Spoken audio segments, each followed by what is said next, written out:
curtain rises, disclosing the ushers of the theatre still moving up and down the aisles. Cries of "Programme, programme" are heard.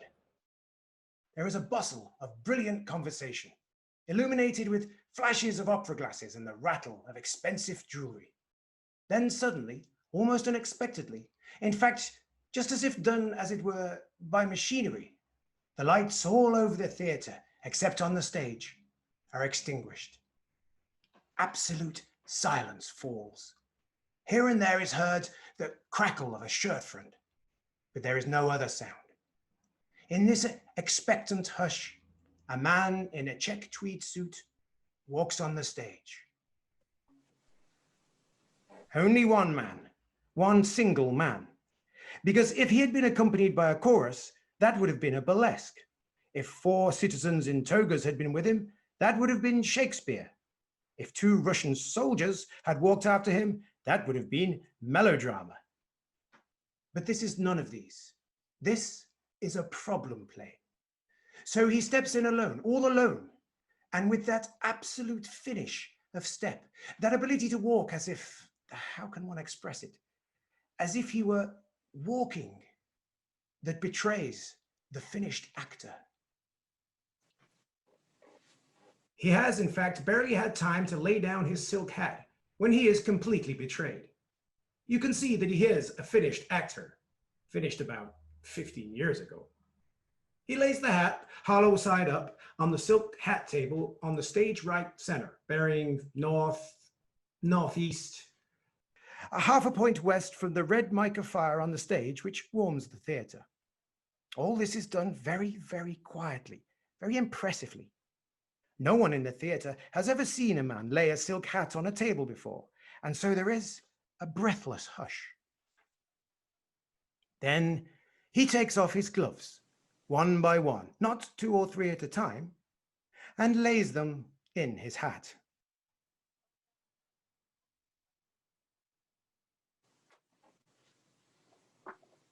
The expectancy is almost painful. If he had thrown his gloves into the mica fire, it would have been a relief, but he doesn't. The man on the stage picks up a pile of letters from the letter department of the hat table. There are a great many of these letters because all his correspondence, as well as his private letters, are sent here by the General Post Office.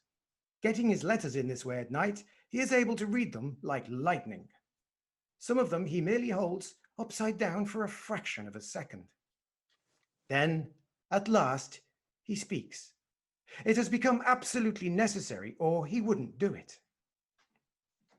So, Sao Paulo prison again.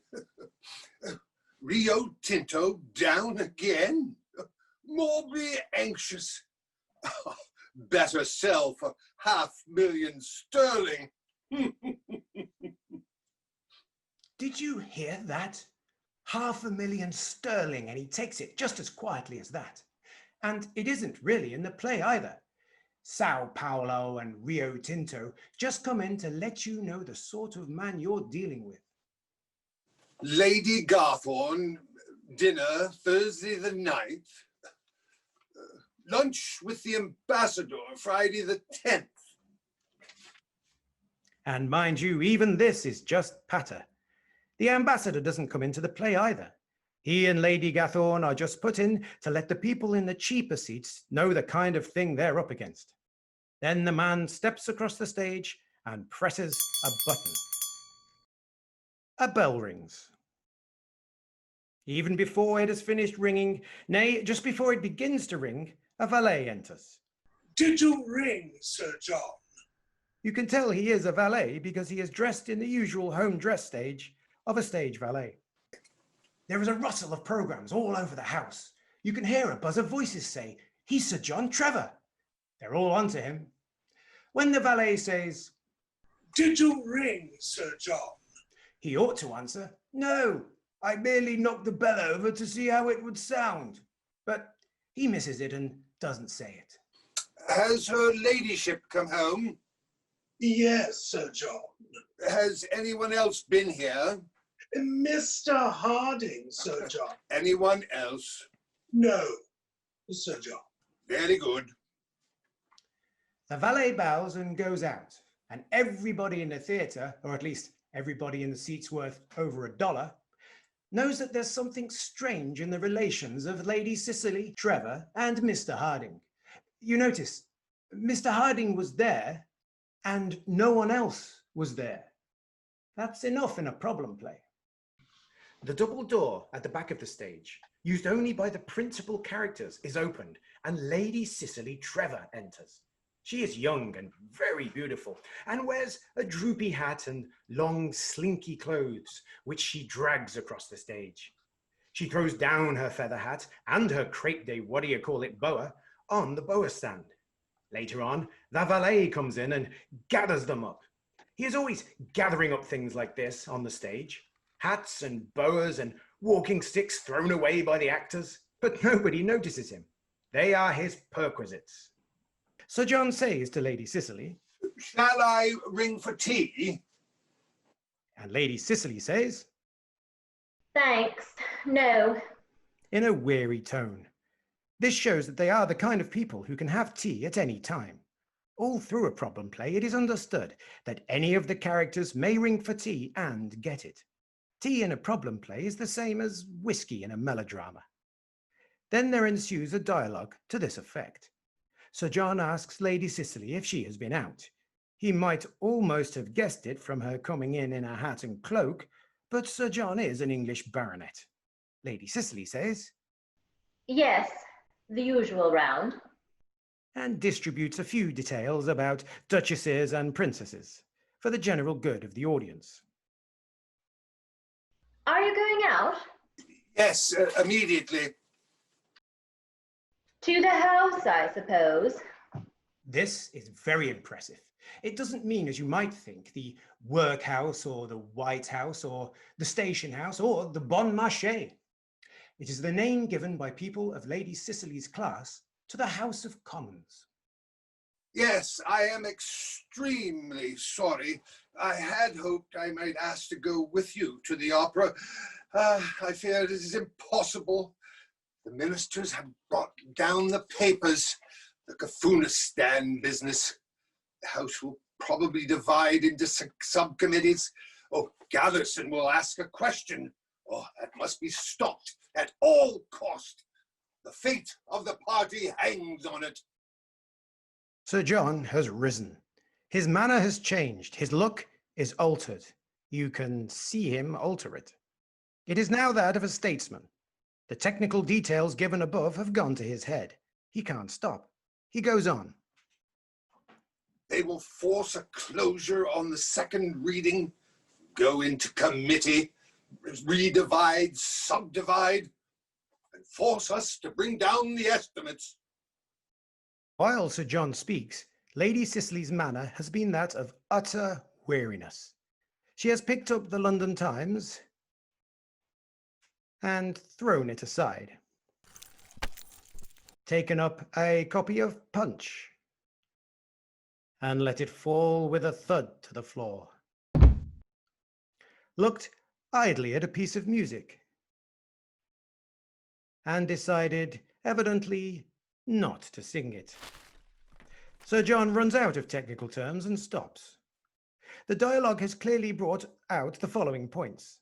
Sir John is in the House of Commons. Lady Cicely is not. Sir John is 25 years older than Lady Cicely. He doesn't see, isn't he a fool when everybody in the gallery can see it, that his parliamentary work is meaningless to her, that her life is insufficient. That's it. Lady Cicely is being starved. All that she has is money, position, clothes, and jewelry. These things starve any woman. They cramp her.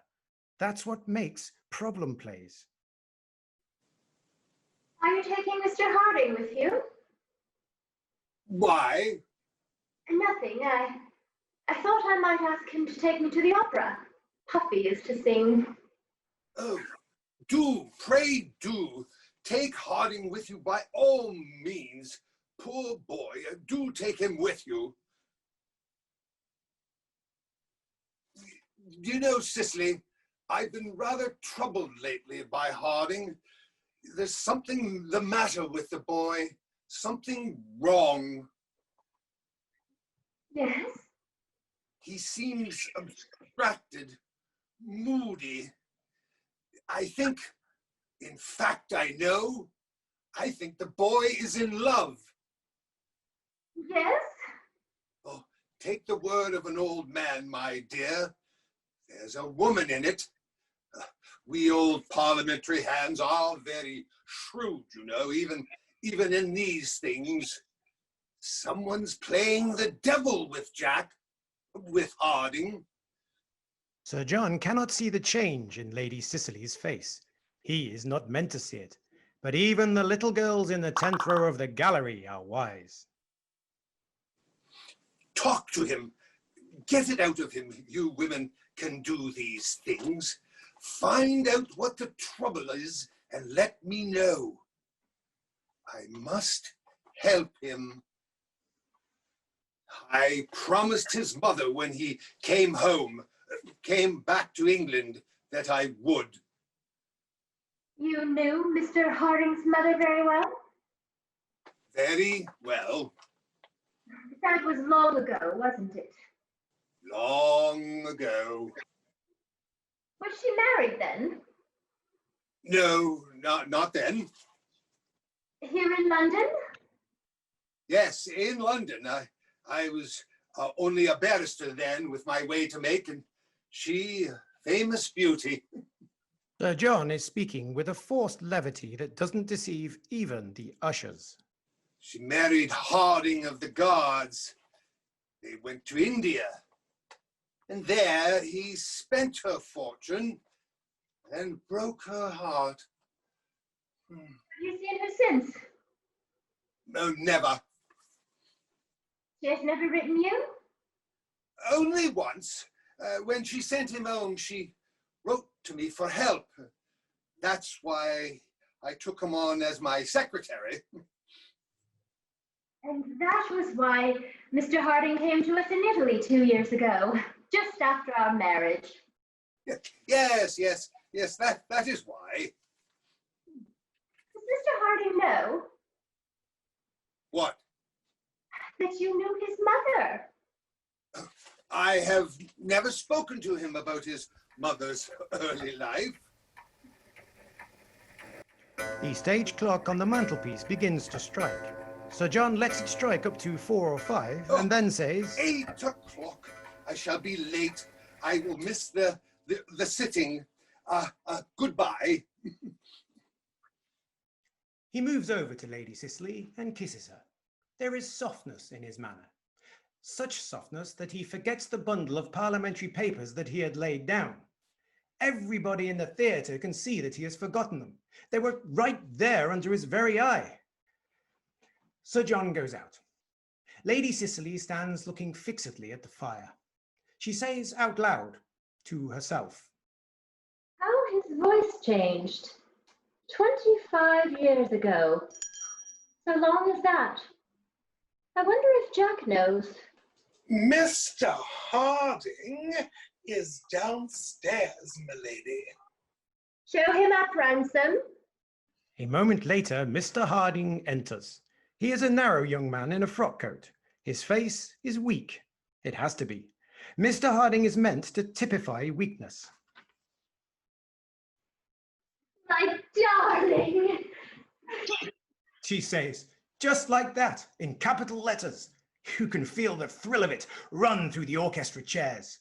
All the audience look at Mr. Harding, some with opera glasses, others with eyeglasses on sticks.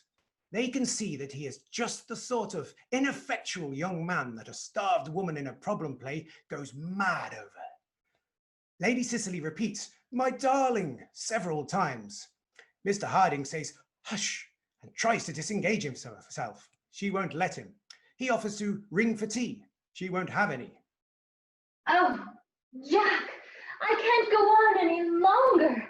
When you first loved me, I thought I could. But I can't. It throttles me here. This house, this life, everything. Do you remember, Jack, when you first came in Italy? At Amalfi, when we sat on the piazza of the Palazzo? I do. Oh, and that day at Fiesole among the orange trees, and Pisa, and the Capello de Teresa, oh, and the Mona Lisa. Oh, Jack, take me away. Take me away from here. Take me to the Riviera, where we can stand together with my head on your shoulder, just as we did in the Duomo at Milano, or the Piaggia at Verona. Take me to Corfu, to the Campo Santo, to Civita Vecchia, to Peron, Noyon, anywhere. My dearest, I will. Any man in the audience would do as much. They'd take her to Honolulu. While she is speaking, Sir John's voice had been heard off the stage. No, thank you, Ransom. I'll get them myself. I know just where I left them. Sir John enters hurriedly, advances and picks up his papers on the table, turns and stands. He sees his wife's attitude and hears her say, Riviera, Amalfi, Orangieri, Contadini, and the Capello Santo. I will. "It is enough." He drops his parliamentary papers. They fall against the fire irons with a crash. These in falling upset a small table with one leg. The ball of wool that is on it falls to the floor. The noise of this disturbs the lovers. They turn. All three look at one another. For a moment it appears like they might ring for tea. Then they stand petrified. You! Gasps Lady Cicely. She does this awfully well. Everybody says afterwards that it was just splendid when she said, You! Sir John stands gazing in horror. Him? My God! He? Mr. Harding says nothing. He looks very weak. Lady Cicely unpetrifies first. She breaks out, speaking through her nostrils. Yes, I love him. I love him. I am not ashamed of it. What right have you to deny me? You gave me nothing. You made me a chattel, a thing. You can feel the rustle of indignation through the house at this. To make a woman a thing is the crowning horror of a problem play. You smothered me here. You throttled me. I couldn't breathe. You starved me. And now I'm going. Do you hear me? Going away. To life, to love, behind the beyond. She gathers up Mr. Harding, practically, and carries him passionately away. He looks back weakly as he goes. Sir John has sunk down into a chair. His face is set. The valet enters, carrying a telegram on a tray. Jack! My God! Jack! Telegram, Sir John. What? Telegram, sir. Cablegram.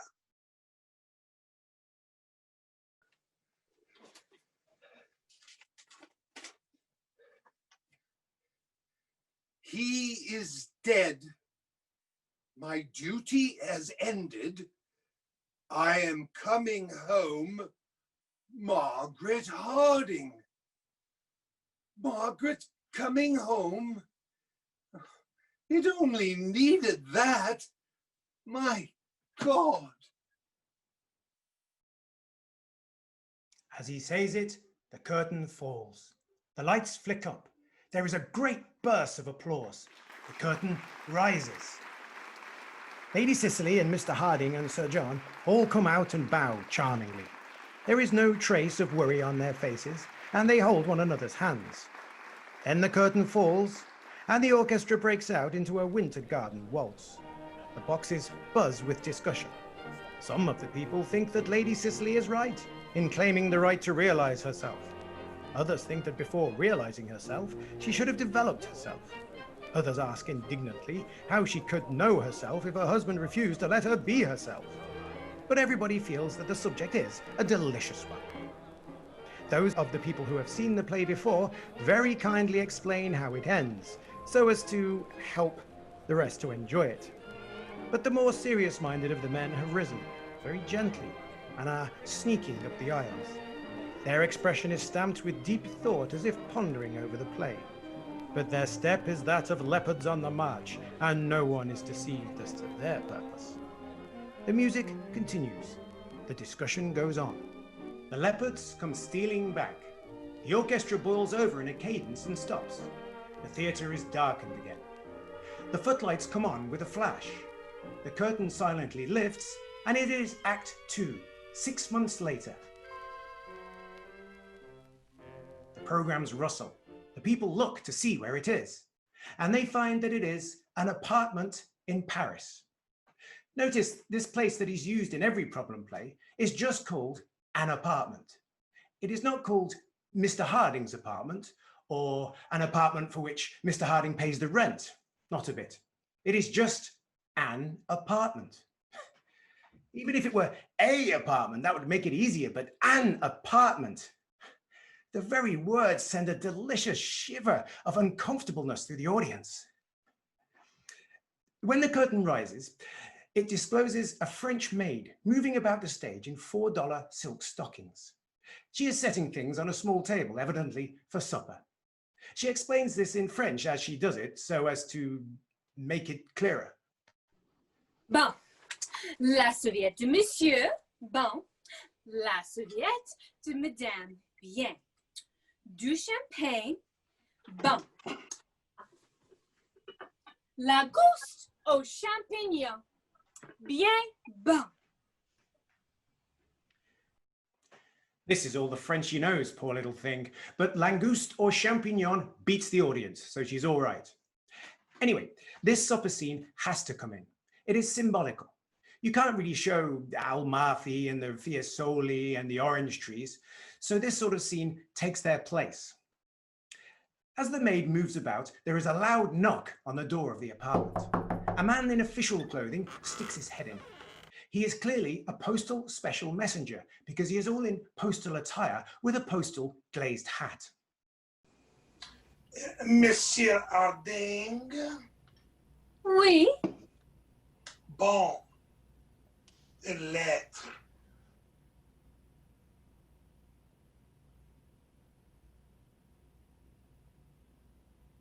merci, monsieur.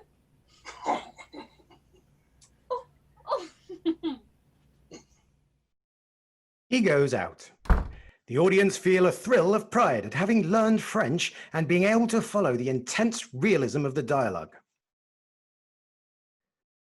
Just as the maid lays the letter on the table, the door opens and there enter Mr. Harding and Lady Cicely. Yes, them. Both of them. The audience catches it like a flash. They live here. Lady Cicely throws aside her cloak. There is great gaiety in her manner. Her face is paler. There is a bright spot in each cheek. Her eyes are very bright. There follows the well-known supper scene. Lady Cicely is very gay. She pours champagne into Mr. Harding's glass. They both drink from it.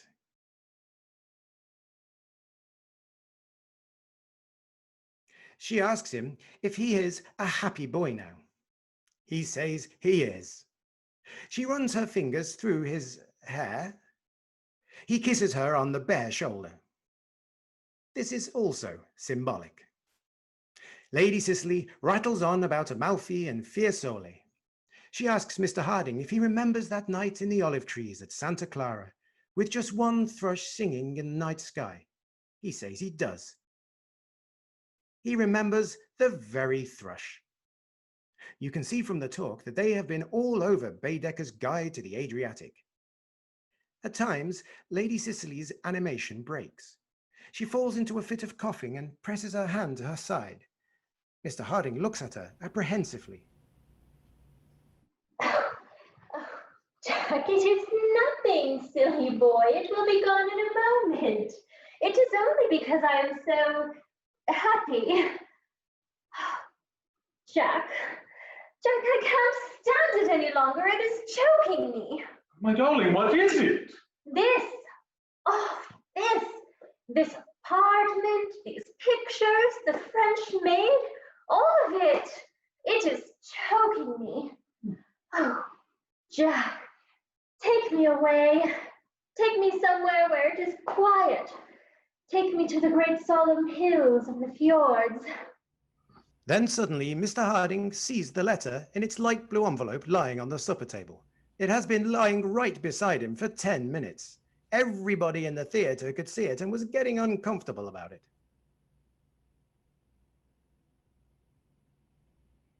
He clutches it and tears it open. There is a hunted look in his face as he reads. What is it? My mother! Good God, she is coming! She is at the Bristol and is coming here! What can I do? What can I do? Does she know? Nothing, nothing. How did she find you? I don't know. I can't imagine. I knew that when I saw in the papers that my father was dead, that she would come home. But I kept back the address. I told the solicitors, curse them, to keep it a secret. Oh, what can I do? Jack, there is only one thing to do. Tell her. Tell her? Yes, tell her about our love.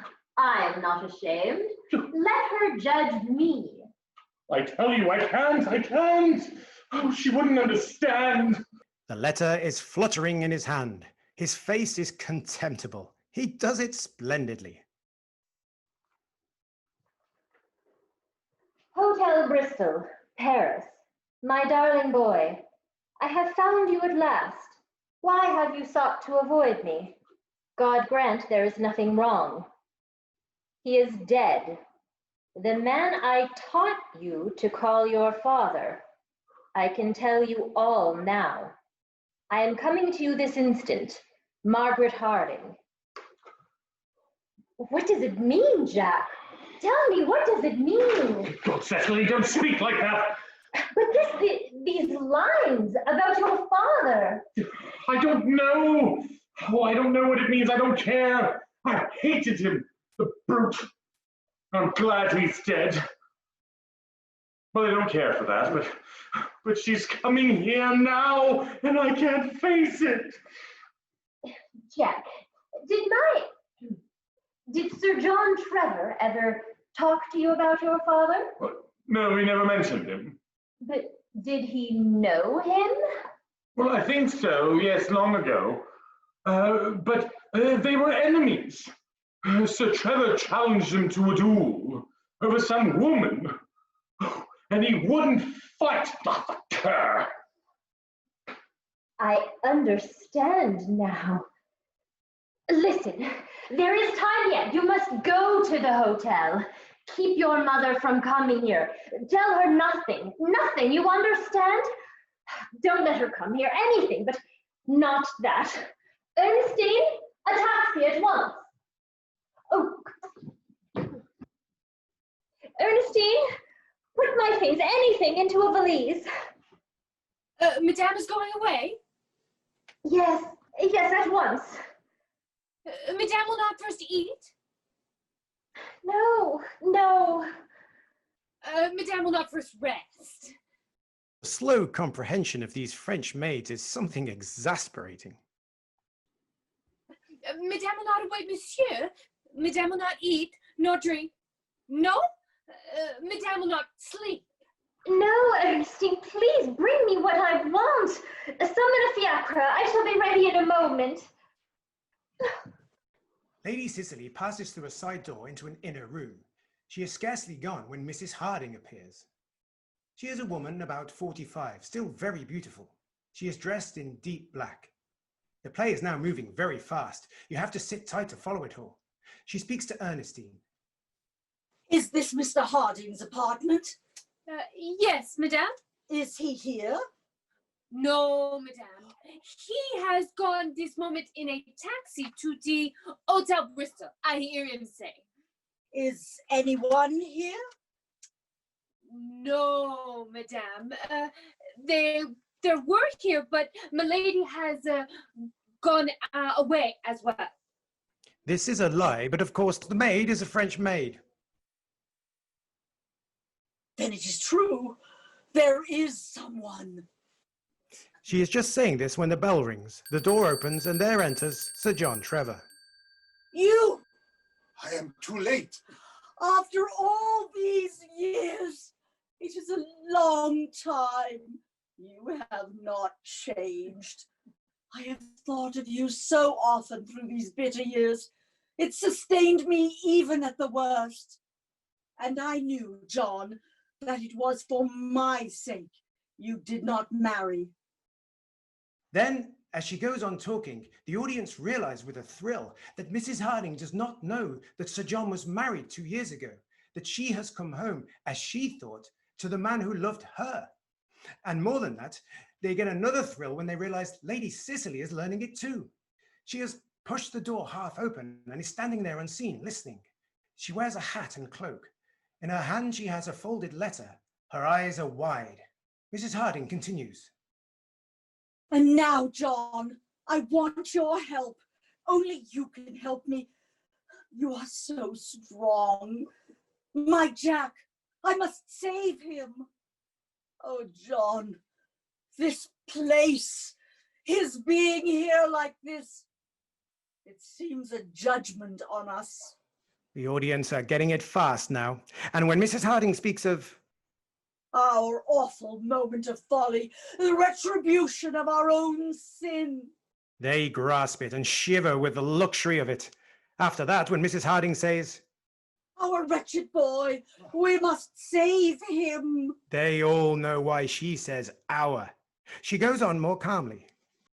I realized, I knew, he is not alone here. He is not alone. But this woman, can you not deal with her? Persuade her, beg her for my sake, bribe her to leave my boy. There is no bribe needed. I am going. If I have wronged him and you, it shall be atoned. I have heard and know now. I cannot ask for pity, but when I am gone, when it is over, I want you to give him this letter.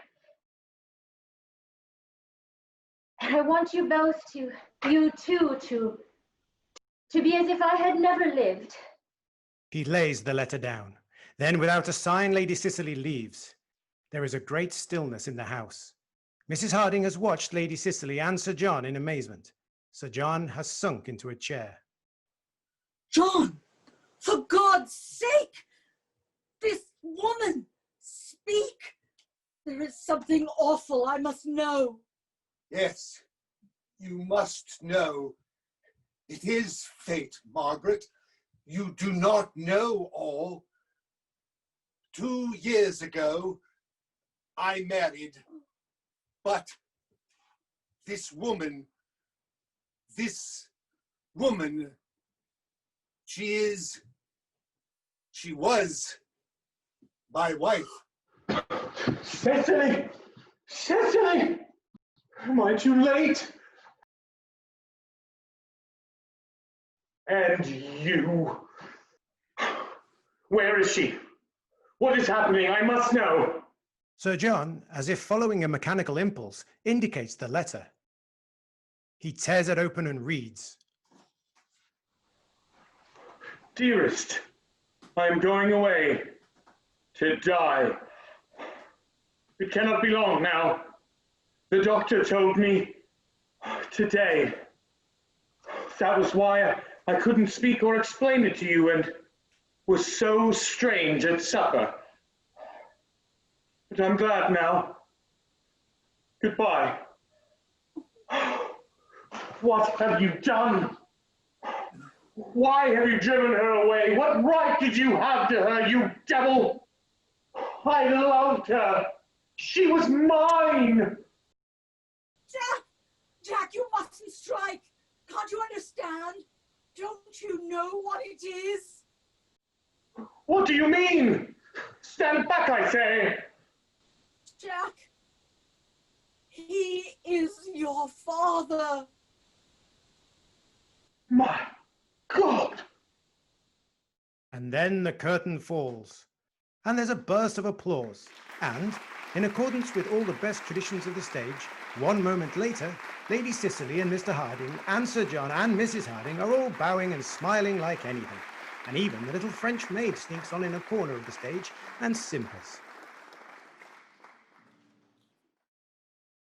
Then the orchestra plays and the leopards sneak out, and the people in the boxes are all talking gaily to show they're not the least affected. And everybody is wondering how it will come out, or rather, how it can possibly come out at all, because some of them explain that it is all wrong.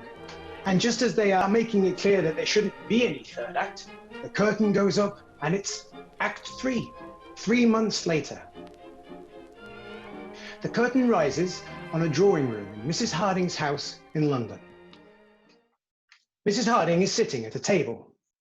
She is sorting out parcels. There is a great air of quiet about the scene. The third act of a problem play always has to be very quiet. It is like a punctured football with the wind going out of it. The play has to just poof itself out noiselessly. For instance, this is the way it is done. Does Mrs. Harding start to talk about Lady Cicely and Jack and Paris? Not a bit.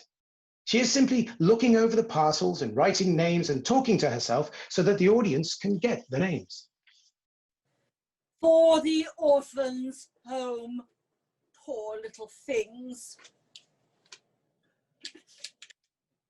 For the Foundling Protection Society.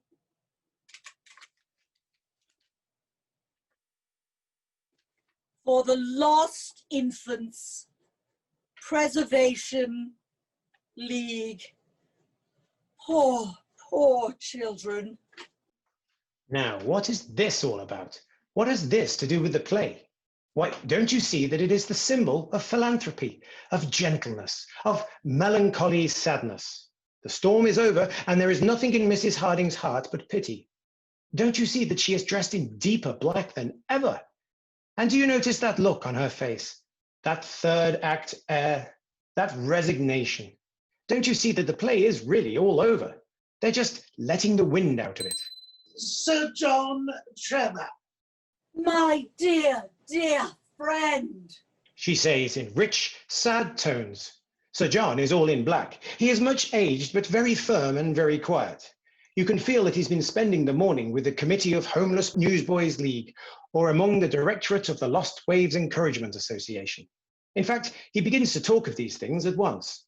The people who are not used to third acts are wondering what it is all about. The real players-goers know that this is atmosphere. Then presently... Tea, shall I ring? Pray do. The bell is rung and the tea, which has been made for 3 acts, is brought in by the maid. Sir John seats himself with great weariness. The full melancholy of the third act is upon him. The tea is poured, they drink it, and it begins to go to their heads. The atmosphere clears off just a little. You have news, I know. You have seen him, I have seen him.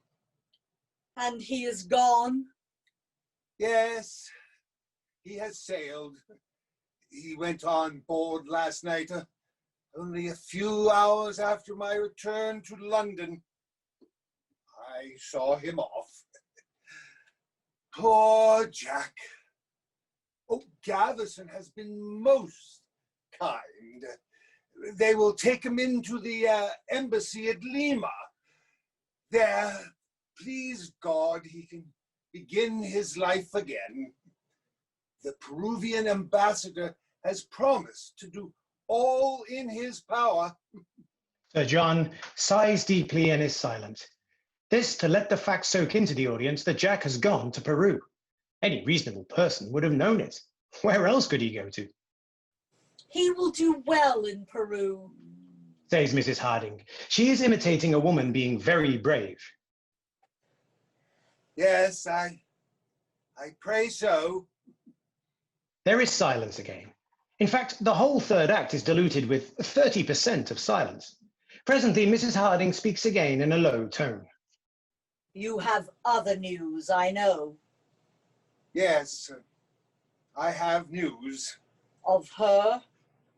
Yes, I have been to Switzerland. There I met the curé, a good man. He told me all there is to tell. I found him at the hospice, busy with his œuvre de bienfaisance. He led me to her grave. Lady Cicely dead! Everybody in the theatre gasps, dead! But what an unfair way to kill her! To face an open death on the stage in fair hand-to-hand acting is one thing, but this new system of dragging off the characters to Switzerland between the acts and then returning and saying they are dead is quite another. And you will take up your work here again? No, I am going away. Going? Yes, far away. I am going to Kafunistan. To Kafunistan? Yes, Kafunistan. There is work for me to do there. And you will settle here in London? No, I am going away. Going away? Yes, back to Balawala. I want to be alone. I want to forget. I want to think. I want to try to realize. You are going alone? Yes, quite alone. But I shall not be alone when I get there. The Maharani will welcome me with open arms, and my life will be useful when I am there. The women need me. I shall teach them to read, to sew, to sing. Mrs. Harding, Margaret, you must not do this. You have sacrificed your life enough. You have the right to live. There is emotion in Sir John's tone. It is very rough on him to find his plan of going to Kafunistan has been outdone by Mrs. Harding's going to Balawala. She shakes her head. No, my life is of no account now. But you, John, you are needed here. The country needs you. Men look to you to lead them. Mrs. Harding would particularize if she could, but she can't just for the minute remember what it is Sir John can lead them to. No, I am going to Kafunistan. There is a man's work to be done there. This dialogue goes on for some time. Mrs. Harding keeps shaking her head and saying that Sir John must not go to Kafunistan, and Sir John says that she must not go to Balawala. He protests that he wants to work, and she claims that she wants to try to think clearly. But it is all a bluff. They are not going, neither of them, and everybody knows it. You will think of me sometimes. I will, yes. I'm glad of that. Yes, I shall think of you always, out there in the desert, or at night alone among the silent hills with only the stars overhead. I shall think of you. Your face will guide me. And you will think of me sometime in Balawala? Yes, always. All day when I'm with the Maharani and her women. And at night, the great, silent Indian night when all the palace is asleep and there is nothing heard but the sound of the jungles, the cry of the hyena, and the bray of the laughing jackass, I shall seem to hear your voice. I have heard it so for 25 years. Margaret! John! I cannot let you go. You must stay here with me, next to my heart. I need your help, your love, here, inside the beyond. And as he speaks and takes her in his arms, the curtain sinks upon them, rises, falls, rises, then falls again, asbestos and all, and the play is over. The stage working lights come up on the minor cast members clearing the set. There are general crowd sounds. The lights are on. The audience rises in a body and puts on its wraps. All over the theatre, you can hear words like perfectly rotten, utterly untrue, and so on. The general judgment seems to be that the play is perfectly rotten, but very strong. They are saying this as they surge out in great waves of furs and silks, with black crush hats floating on billows of white wraps, among the foam of gossamer scarves. Through it all is the squawk of the motor horn, the call of the taxi numbers, and the inrush of the fresh night air. But just inside the theatre, in the office, is a man in a circus waistcoat adding up dollars with a blue pencil. And he knows that the play is all right.